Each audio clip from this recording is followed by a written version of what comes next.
Agradecemos a Alejandro Amenábar que decidiera pensar en Unamuno y demostrar que su aportación sigue tan vigente hoy y es tan importante recordarlo. Por favor. Muchas gracias, buenos días. Bueno, para mí todo empezó en el Paraninfo de la Universidad de Salamanca. Yo había estudiado a Unamuno en el bachillerato, como todo el mundo, como toda mi generación, y desconocía completamente ese momento en el que Miguel de Unamuno se levanta y habla, bueno, pues dando lugar a momentos de tensión. Fue un momento que me pareció, sin más, muy cinematográfico, y ahí decidí investigar la figura de Unamuno.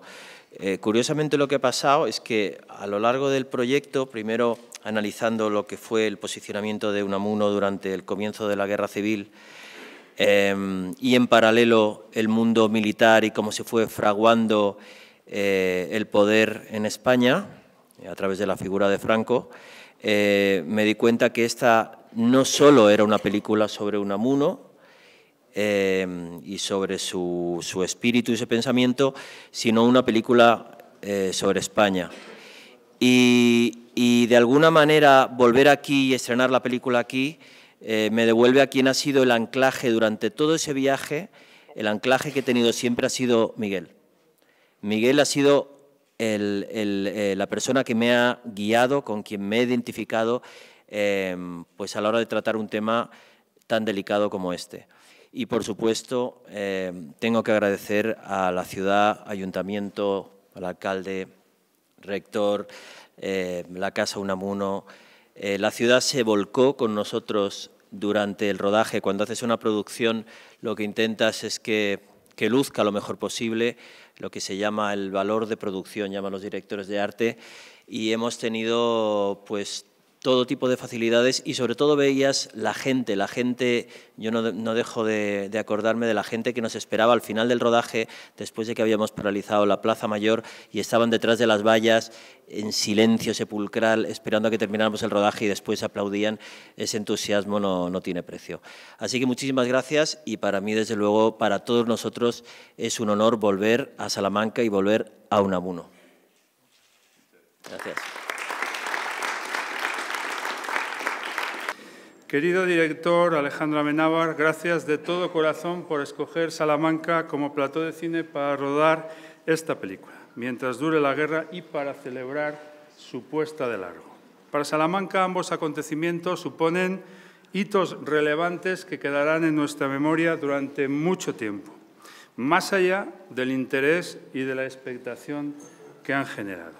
Fueron 2 semanas de rodaje y meses de trabajo previo para retrotraer Salamanca a los años 30 del pasado siglo, a los días en los que la figura de Unamuno lucía con toda su fuerza, autoridad y esplendor.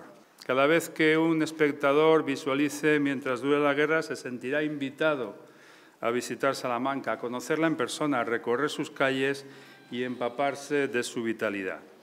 Elkarra Elejalde, a quien doy también ahora la palabra, porque esa vivencia, aunque existen en la película hay otros personajes fundamentales también, por supuesto, de nuestra historia, en la casa de don Miguel, su voz en la obra es imprescindible, por favor. Bueno, pues no sabéis la diferencia que es para un actor el rodar en un lugar parecido, que es un plató, un panó pintado, atrezado, o por contra, rodar en el lugar donde sucedieron las cosas, ¿no? Yo soy de esos que piensan que los espacios, los lugares, quedan impregnados de aquellos que los transitaron, que aquellos que convivieron en ellos y que emanan de alguna manera, ¿no? Emanan. Yo alguna vez pensaba, este hombre igual me pega un soplido en la oreja y dice, impostor, puñetero, lo estás haciendo como el culo, ¿sabes? Digo, a ver si alguna vez, no sé, estoy equivocándome y me empuja para el otro lado, ¿no? Porque a veces te sientes como un tío que sin conocerlo está intentando, por mucho que se haya documentado, interpretar a un hombre que si él te estuviera viendo decía, pero tío, qué mal lo estás haciendo, jodito.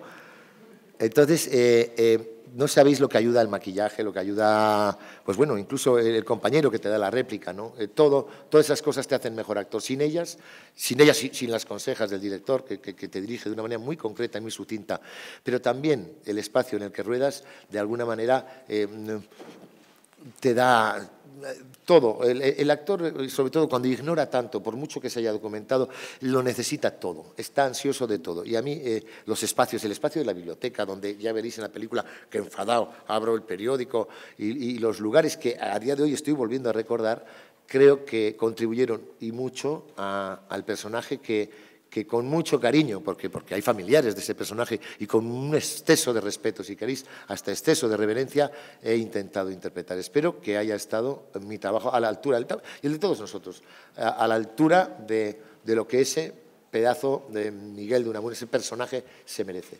Y la universidad que él cuidó y mimó, ¿no? Nada más.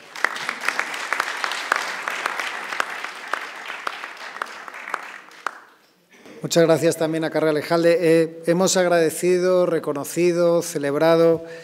Yo, antes de dar paso a las preguntas de los medios, quiero también, en este recinto universitario tan inspirador que es la Casa Museo, donde habitó como rector don Miguel, trasladar de nuevo una reivindicación de la cultura. Mientras dure la guerra es un título que la obra explica muy señaladamente, pero lo importante en realidad es que dure la cultura, que la cultura no termine, que la reflexión intelectual, que la capacidad crítica, que el mensaje de honestidad que ha sido santo y seña de la Universidad de Salamanca durante 800 años y con tantas figuras, y también don Miguel, sea más fuerte que otros mensajes que también aparecen en la obra. Yo creo que esto nos transmite, y es audaz, y necesariamente audaz esta obra, porque necesitamos que la cultura y la crítica y el pensamiento que los actores y actrices nos transmiten en la obra del director, de Alejandro Amenábar, en este y siempre, en este momento y siempre, y desde luego en Salamanca estamos convencidos de ello, sea fuerte, que dure la cultura. Bueno, yo creo que ahora es el momento de que el equipo pueda responder a todas las preguntas. Agradecer a la familia Unamuno, fue la primera labor de aproximación, contigo nos vimos la primera vez, y sobre todo el respeto que habéis tenido siempre a nuestra visión, porque obviamente siempre hay visiones distintas. Miguel de Unamuno es un personaje envuelto en la contradicción, muchas veces en la polémica, y habéis sido muy respetuosos con nuestro trabajo. Lo primero que tienes que hacer es investigar la figura. Yo, como digo, conocía al Unamuno del bachillerato. En realidad yo me aproximé a él a través de La tía Tula, de una película de Miguel Picazo que me apasionó cuando yo tenía unos 14, 15 años, y de ahí pasé a leer el libro. Luego me tocó estudiar Unamuno, leer Niebla. Lo difícil es dar con la voz. Entonces, con la voz me refiero a la voz interior.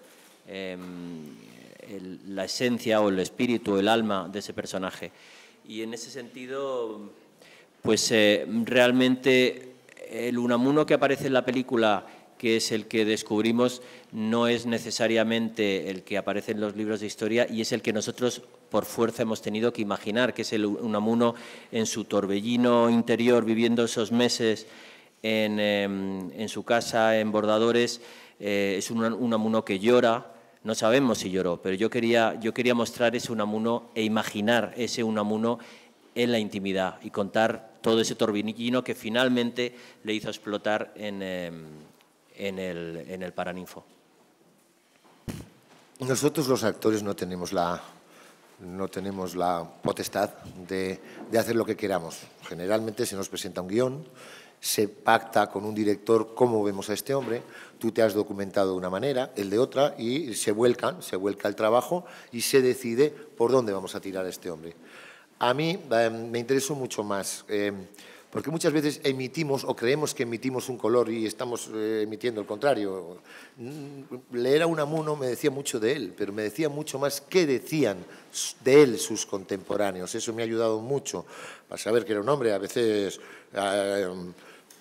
arisco y muy pagado de sí mismo, muy orgulloso, un hombre con un carácter fuerte, a veces con un brazo difícil de doblegar, en fin. Generalmente la idea para coger el físico o las partes características del carácter de un personaje no se extraen particularmente de sus libros. De sus libros podemos extraer sus pensamientos, pero no sus arranques de amor o de ira o de odio o de lo que sea. Hay una carta que a mí me llamó mucho la atención que le escribe un chileno, hablándole de habida cuenta de su condición de católico, que cómo era su praxis, y si era un hombre que iba a la iglesia, y ahí empecé a aprender, en la contestación que él hace de esa carta que está en internet, aprendí a entender el concepto unamunismo. Unamunismo, o sea, yo me he visto por los pies. Por tanto, le puede extrañar a mucha gente que yo diga que alguien que daba tantos bandazos o que cambió tanto de parecer, pudiera partir de la coherencia. A mí uno de los adjetivos con los que adjetivaría a Miguel de Unamuno sería coherencia. Y él pensaba que había que investigar y se veía muy solo. También creía que habíamos llegado a lo que éramos por procedimiento ensayo-error. Y una frase que yo creo que lo define, lo retrata. Imaginaros a alguien errando un caballo, ¿no? Y dice, para clavar bien un clavo hay que dar 100 golpes en una herradura. Yo creo que es una manera muy particular de entender cómo Unamuno, por su condición de humano y de no divino, se daba a sí mismo la posibilidad de equivocarse.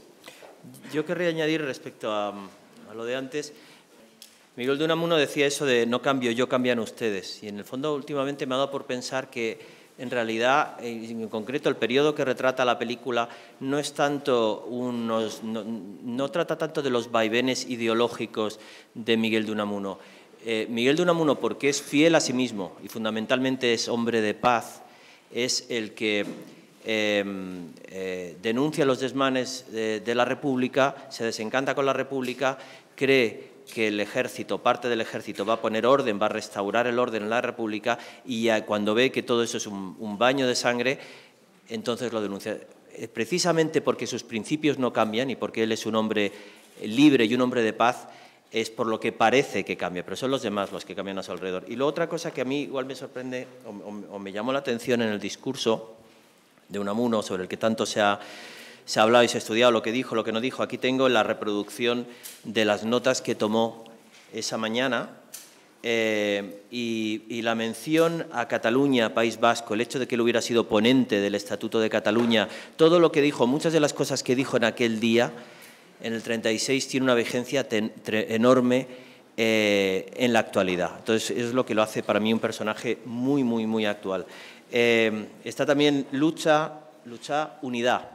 La idea de unidad, la idea de convivencia, eso planea en toda la película. La democracia entendida como un espacio común en el que tenemos que respetar las ideas de unos y de otros. Y eso, ya digo, estaba en la esencia de lo que dijo. Es decir, la absoluta actualidad del discurso que pronunció en el 36 es algo, de hecho, que hemos intentado potenciar a través de la interpretación fantástica de Carra en la película, que resuene hoy más que nunca en la España del 2019. Hola a todas y todos. Bueno, María de Unamuno. La verdad es que no conseguí mucha documentación sobre ella. Di con un artículo del País del año 83 en el que hacían una pequeña alusión a su carácter. Decían que se parecía al padre y que venían un par de adjetivos que uno de ellos era acre, un carácter acre, y el otro era casi un sinónimo, algo así, ¿no? Y luego hablaban de un particular sentido del humor también.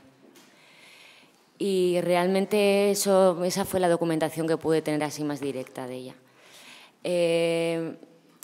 Entonces, bueno, realmente María tiene una función narrativa que creo que está muy clara en la película, es un objetivo que tiene que cumplir y creo que la familia cuando vio la película no vio muy desatinadas, eso me han dicho, yo no estaba, que no estaban muy desatinadas las hermanas, pero que igual María estaba un poco excedida, ¿no?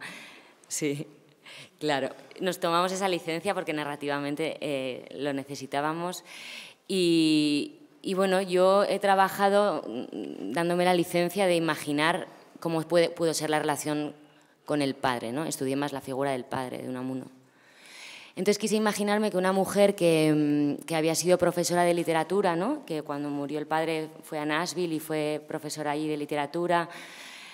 Quise imaginarla como una hija que busca el amor del padre, ¿no? Todas estas son licencias o, bueno, una manera en la que una busca tener un contenido con el que trabajar, ¿no? Y realmente yo me puse en el lugar de una hija y de un padre en un contexto de guerra, ¿no? Me impregné mucho de la figura de Unamuno, pero también como una red que luego no sabes cuánto utilizas y cuánto no, ¿no? Es como te vas llenando de contenido y luego te pones ahí. Y para mí el guión estaba tan bien escrito, estaba tan claro y me conmovía tanto que era una de esas historias en las que no tienes que esforzarte, ¿no? Te pasa, ¿no? Te sucede. Entonces, bueno, generé mucho vínculo. Rápidamente apareció la familia, generé vínculo con el padre y el amor y el dolor del principio de una guerra, la miseria, ¿no? Las mujeres pidiendo ayuda, el padre resistiendo a ver lo que está ocurriendo. Y bueno, yo creo que ya era una intelectual, pero fue un momento en el que yo lo viví todo mucho desde el corazón, ¿no? Desde el amor al padre y a tu pueblo, ¿no? Y el sufrimiento que había ahí. Yo quería también identificar el alma de ese personaje porque necesito comprenderlo, porque necesito ponerle voz y escribirlo con Alejandro Hernández. Y fundamentalmente lo que te das cuenta es que Franco pues flota como una entelequia. Todos queremos conocer a Franco, todos hemos oído hablar de Franco, pero no es tan fácil desentrañar a Franco. Yo creo que incluso sus más íntimos colaboradores a veces para ellos era impenetrable. Luego hay distintos Francos y nosotros nos centramos en esta etapa en la que el general se convierte en el emperador de todo esto. Y básicamente, cuando he dicho también en algún momento que la película no es equidistante, porque es mi visión personal, anclada en Unamuno, siempre desde Unamuno, yo no me siento a la misma distancia ni moral ni intelectual de Miguel de Unamuno, que es el héroe de nuestra película, que de Francisco Franco. Pero no quería retratar a un malo sin más, con cuernos y que echara espuma por la boca. Franco tenía fama de ser un hombre bastante sosegado, de tratar bien a sus hombres, de ser muy amoroso con su familia y, por supuesto, de querer lo mejor para España. Lo que pasa es que yo quería mostrar cómo a veces lo peor puede anidar en las mejores intenciones, porque el problema es que estaba dispuesto a cargarse a lo que fuera, a cargarse a media España si es necesario, con tal de lograr la España que él quería. Ese era el pequeño gran problema.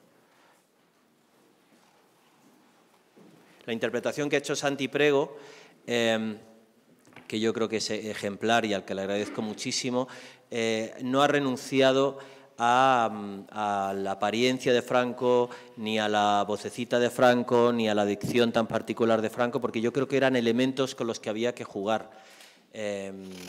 Igual que el Yo Claudio de Robert Graves era tartamudo, pues Franco yo creo que no tenía ademanes de líder fascista y que él se tenía que sobreponer a todo eso, formaba parte del personaje. Yo creo que hay mucho del Amenábar de Tesis, porque si te fijas, Tesis nace de una preocupación moral. Me doy cuenta ahora, cuando se ha vuelto a poner de moda el tema de Alcácer, la telerrealidad en ese momento, cómo se estaba enfocando desde los medios, bueno, pues los temas que tenían que ver con cierto morbo, pensaban para los espectadores, y eso estaba en el germen de Tesis. Había una preocupación moral.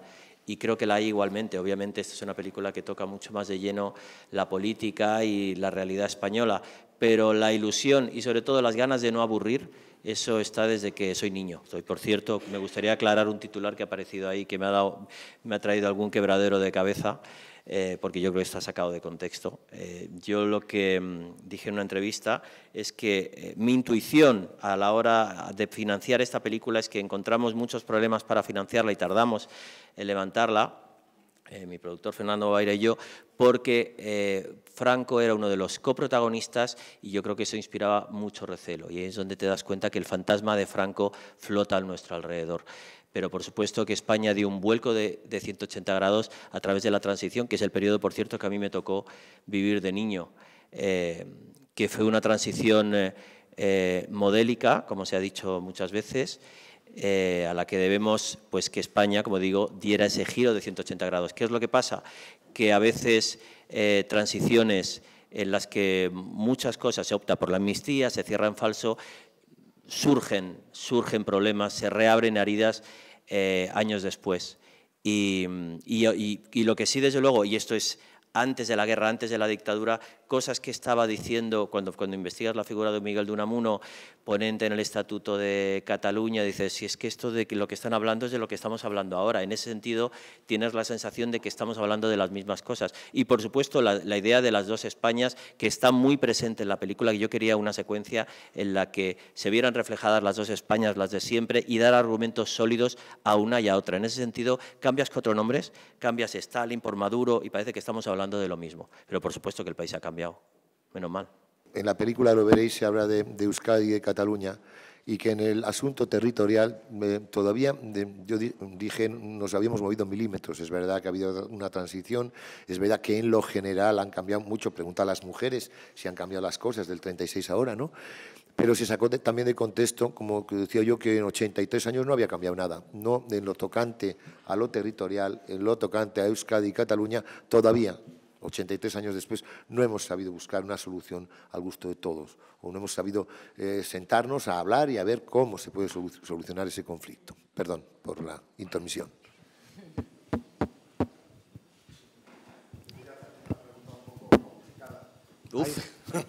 Hay un colectivo que se llama la Plataforma Millán Astray, que creo que estás al tanto, ha dicho que has descrito al fundador de la Legión como un psicópata, incluso se han planteado hacer acciones judiciales. ¿Tú, ante eso, qué dices? Bueno, cuando tomas una decisión de hacer una película y de hacer una película así, actúas, te la preparas a conciencia por lo que pueda pasar, porque te estás tocando temas muy delicados, la haces con un gran sentido de la responsabilidad y la escribes a conciencia. Yo creo que Alejandro Hernández y yo hemos escrito, en conciencia. Y ya a partir de ahí, pues tienes que seguir adelante en tu ejercicio de libertad y, bueno, a mí me ha pasado con esta película salir a la calle y decirme una señora, oye, ya me he enterado que vas a hacer una película que sale Franco. Saca a Franco como era, un sanguinario, un criminal. Pero 2 días después un señor en la misma calle me dice, oye, cuidado lo que haces con mi Franco. Digo, pues bueno, es que al final solo me puedo guiar por mí mismo y mi conciencia. Y allá quien se ofende. De todas formas, mi sensación es que ni siquiera han visto la película, porque de hecho no la hemos estrenado y no han asistido a ningún pase. No era un hombre que hubiera estudiado mucho la figura de Unamuno, pero sí sabía del venceréis y no convenceréis. Yo tengo un abuelo fusilado por Franco en el 42 con 3 penas de muerte, con lo cual los familiares que tenemos, porque hay gente que su abuelo era de izquierdas, otro que su abuelo de derechas, pero hay gente que no tuvo conflictos, que su familia no sufrió, no falleció en la guerra, murieron felices, no pasó nada. Entonces, sabía del venceréis y no convenceréis. Yo pensaba que Unamuno era un ateo radical, y yo he redescubierto a Unamuno. Y lo he redescubierto, sobre todo, él hacía una especie de, para él, mística, intelectualidad y religión era lo mismo. Entonces, he estado sumergido por orden... Bueno, he estado sumergido un poquito en el mundo de la paradoja, ¿no? Y hay cosas que me resultan paradójicas, como podía ser católico un hombre que estaba tan enfadado con Dios, estaba enfadadísimo, se le había muerto un niño con 5 años, y eso no lo sabía, por ejemplo, ¿no? Era un hombre que era un visceral, era un existencialista, como Ortega, pero en su caso de él de un modo extremo, ¿sabes? Es decir, odiaba el hecho de tener que morir, y sobre todo él era un gran investigador, no en vano era filósofo, y él quería saber quiénes somos, ¿qué hacemos aquí? ¿A qué hemos venido? Tío, comunícate conmigo, ¿qué te pasa? ¿Lo estoy haciendo bien? ¿Lo estoy haciendo mal? ¿Por qué tengo que morir? es decir, toda esa parte tan agónica y en la cual él se veía solo, y como se veía solo, era un revulsivo y chinchaba a los demás, a ver si, porque decía que esa era una labor, un pulso con Dios personal, y que si cada uno por su cuenta fuera una munista, tú carlosista y tú manolista, si cada uno hiciera ese esfuerzo personal de preguntarle a este señor que no se quiere comunicar con nosotros, algo desentrañaríamos entre todos. Toda esa parte de Unamuno que la has encontrado documentada es la que ignoraba. Es una película sobre España. Yo me he empeñado personalmente en que el cartel de la película sea una gran bandera española, algo que creó controversia entre nuestro propio equipo de publicistas. Y creo que es la imagen que mejor define la película. Es una bandera de España que actúa como telón y me gustaría que la gente se acercara a levantar ese telón y ver lo que se encuentra. Y espero que sea una película catárquica para la gente de este país.